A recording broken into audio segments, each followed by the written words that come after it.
Otep à tous, bien-aimés frères et sœurs, pourquoi Haïti se trouve toujours dans l'instabilité? Et la situation s'est aggravée ces dernières années, avec l'assassinat de Juvenal Moïse, l'ancien, le dernier président qu'il y a eu, légitime, élu démocratiquement, et puis avec la montée et le contrôle des gangs, notamment de la ville de Port-au-Prince. Pourquoi, les amis? Pourquoi? Vous savez, il y a quelqu'un qui me disait un jour, les États-Unis ne sentent pas l'odeur du pétrole. Quand ils sentent l'odeur du pétrole, ça les démange. Il faut qu'ils mettent la main là-dessus, il faut qu'ils contrôlent. Eh oui, ça c'est le principe même des États-Unis d'Amérique. Depuis 2012, on a découvert de grands gisements de pétrole et surtout beaucoup de gaz en Haïti. Haïti, là, il y a beaucoup de pétrole et de gaz. Et Haïti est à quelques kilomètres des États-Unis, notamment en passant par la Floride.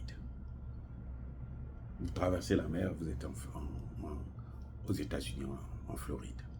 C'est pour ça d'ailleurs qu'en Floride, vous allez trouver beaucoup d'Haïtiens. Les amis, c'est une situation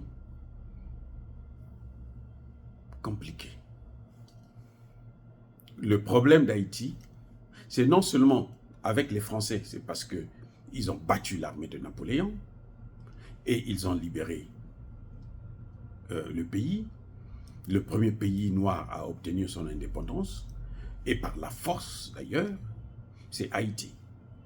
Donc, il faut montrer aux autres pays noirs que vous n'avez pas le droit d'obtenir votre indépendance, parce que si Haïti avance, se développe, eh bien les autres vont suivre le mouvement. Donc pour arrêter ça, pour freiner ça, il fallait détruire Haïti. Mais ces dernières années-là, le problème, ce n'est pas la situation de la colonisation, parce que là, ils ont déjà contrôlé avec la dette que Haïti continue à payer jusqu'à maintenant. La dette coloniale, la dette de l'indépendance, la dette de la victoire, parce qu'ils ont gagné la guerre et c'est à eux de dédommager le perdant. C'est du jamais vu, mais bon, avec eux, ça a toujours été comme ça. Alors, qu'est-ce qui se passe? On a découvert le pétrole. Les Américains ne peuvent pas laisser ce pétrole-là aux Russes. C'est pour ça que Juvenal a été tué. Le président Juvenal a été tué à cause de ça. Parce qu'il était prêt à avoir un consulat russe en Haïti. Et quand ça commence comme ça, et il serait proche des États-Unis.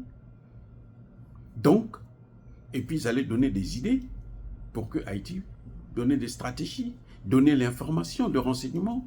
Il fallait donc, mais alors, arrêter ça. La façon la plus brutale qui soit. Vous voyez?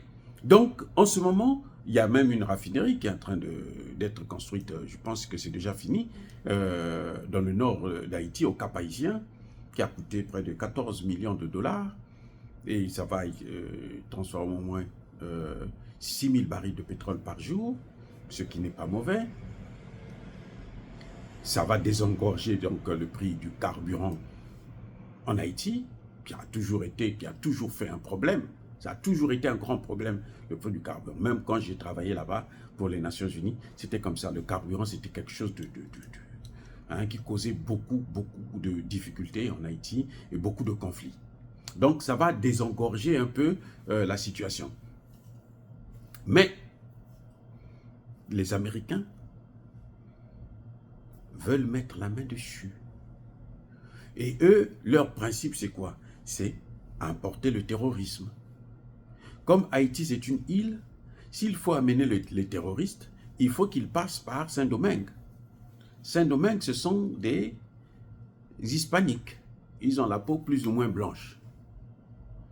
Donc, s'ils viennent en Haïti pour le terrorisme, tout le monde va savoir, et puis ce ne sera pas bien pour l'image de la République dominicaine. Donc, qu'est-ce qu'ils font?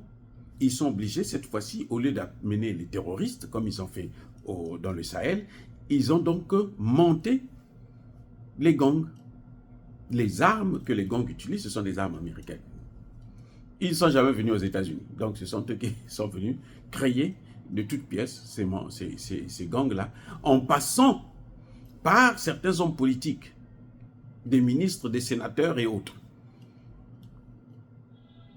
L'objectif, c'est le chaos maîtrisé et puis l'exploitation des matières premières, le pillage.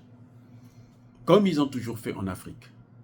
On vous installe un chaos, et puis maintenant, nous, on vient comme des pompiers, et puis bon, pendant qu'on est en train de vouloir, d'essayer de stabiliser la situation, en fait, on essaie de contrôler, hein, de contenir la situation pour qu'elle ne s'aggrave pas trop. Et puis, entre-temps, nous, on est en train de prendre. Le grand problème en Haïti, ce n'est pas les gangs en tant que tels, c'est le pétrole et le gaz qu'il faut contrôler. La guerre en Irak, le pétrole, le gaz. La guerre en Syrie, le pétrole, le gaz. La guerre en Libye, le pétrole, le gaz. Les amis, il y a quelqu'un, le président Pascal Lissouba du Congo-Brazzaville, paix à son âme, disait que le pétrole tue. Quand vous rentrez, vous avez ça, cette matière-là, et on veut, si vous ne faites pas attention, on vous liquide. Surtout maintenant, je vous informe, je ne sais pas si vous le savez, la Chine a décidé de ne plus acheter le pétrole américain. Donc forcément, le pétrole doit baisser et les Américains ont besoin d'autres sources d'approvisionnement. Dire cela, c'est inciter à la haine ou à la violence. Non, il y a pas colère. Il fallait qu'on sache, vous devrez savoir la vérité. Pourquoi il y a ce phénomène de gang en Haïti? C'est à cause du pétrole et du gaz qu'on a découvert depuis 2012 en Haïti. Il n'y a pas autre chose. C'est ça le problème. Il faut qu'ils aient le contrôle de ce pétrole et ce gaz. Américains en tête, Canadiens, Français et autres. C'est ça, le pétrole et le gaz. Et comme c'est à côté des États-Unis, eh bien, on ne peut pas laisser les Chinois venir jusque-là prendre ça, tout sauf ça. Donc, il faut que nous puissions prendre le contrôle. Et comme eux, ils ne savent pas investir, ils ne peuvent pas et ne veulent pas investir parce qu'il ne faut pas que vous vous développez. Si vous vous développez, vous allez vous ouvrir les yeux.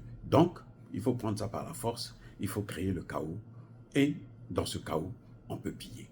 Soyez bénis, abondamment bénis par le Dieu des Kémites et par nos ancêtres angélisés.